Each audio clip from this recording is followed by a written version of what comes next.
everybody, hope you're well. This video is requested by Black 98 Raven, so I'm going to be talking about crossbreds and sort of touching on that question is whether crossbreds are better than purebreds or if purebreds are better than crossbreds.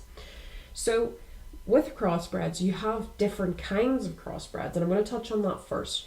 So crossbreds have to at least have two different breeds within them being used. So if we have a look at this one is from a Connemara mare and a Frisian stallion, and it's 50% Connemara, 50% Frisian. Now you could have another crossbred which has 3 different breeds in it, or 4 different breeds, or even more. But that mix within there is going to affect the genetic layout of that horse. So if I, for example, was to crossbreed an Alcatiki and a Connemara on the UK server, both of those breeds are good at stamina, dressage and jumping, most likely I'm going to end up with a crossbred that's good in stamina, dressage and jumping.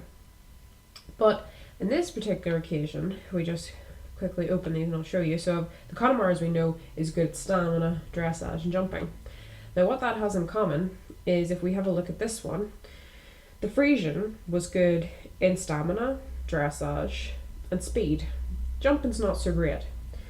But because I used the Connemara, this one's still reasonably good at jumping. And its speed is improved. So the Frisian gave it that bit of improvement in its speed, and it held on to the good stamina and dressage. So whenever you're breeding crossbreds, I think the first thing you need to think about is what kind of skills you want in terms of their genetic potential layout, and then work with breeds based on that. Or maybe you just want to use certain breeds because you like those breeds. There's nothing wrong with that at all. So that's something to bear in mind. So you've got different types of crossbreds, some that just use 2 different breeds, some that use 3 or more, and then you have the different skill layouts that you get within the genetic potential. So then, if you're trying for an all-rounder, you probably would want to use a breed. For example, let's say you had a breed that was good at stamina, speed and dressage. You would then maybe go and find another breed that was good in gallop, trot and jumping, and try and breed those 2 together to get a horse that was quite equal across all 6 skills.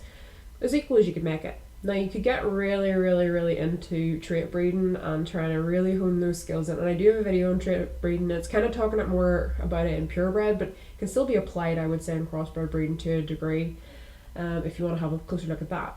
Now, I suppose the other question is, do crossbreds win anything? And the answer is yes, crossbreds are capable of winning just like any other horse in the game. This crossbred is quite old. It's actually about, well, it's 2012 that this one was bred. This one actually placed in the Grand Prix and got 10th in cutting at the time. So there is the potential for a good crossbred to actually do really well in the Grand Prix. I have seen crossbreds win in the past. Just depends on the layout. If there's a better purebred on the game, the purebred will win. You know, just as I equally to say that if there's a better crossbred in terms of its skills and there is a purebred out there for those specific competitions, then the crossbred's going to win. So it's very dependent. You need to be very aware of your competitions and what's important with your competitions. If you're breeding something for specific competitions, you need to really look at that and, you know, go and have a look at some of the videos that I've done in competitions about that. So I suppose the question, are purebreds any better?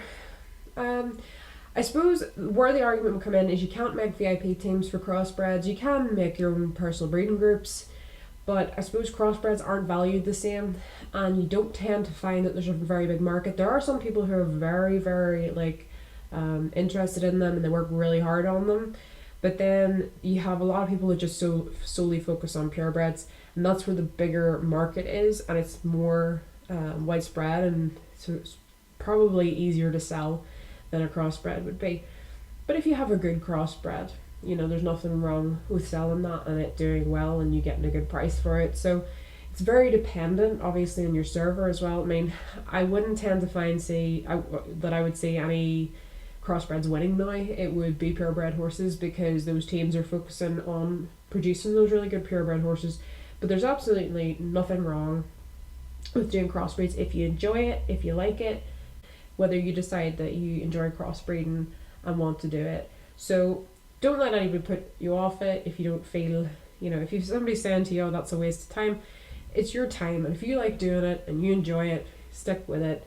I don't think it's something that's really set in stone. I think it's quite open to interpretation. It's one of these things I think you can't really say this is right and this is right. It's very opinion based, so I'm trying to be as objective about this as possible.